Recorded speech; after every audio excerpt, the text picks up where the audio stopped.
Αντέλ, ισχύει ότι δεν μπορούμε να αναμίξουμε χρυσό μασίνι στο ίδιο look?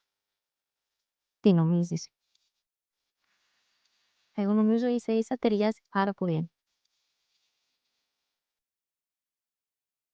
Τα μαργαριτάρια φορούνται μόνο σε επίσημες εμφανίσεις.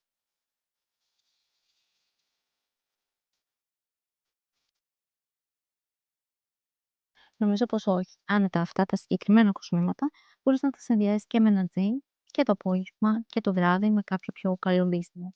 Αναλόγως στο στυλ σου.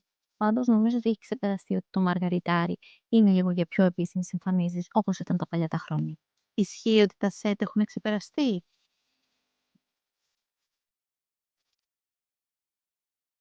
Αναλόγως τι εννοούμε σετ. Παραδείγματος χάρη. Αυτά εδώ μοιάζουν μεταξύ τους. Δεν είναι το αυστηρό το ύφος όπως ήταν παλιά το ίδιο μοτίβο το σετ.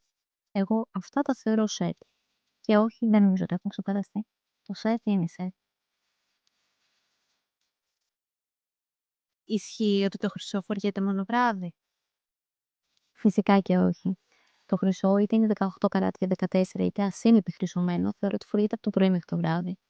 Σκουλαρίκια, δαχτυλίδια, κολιέ.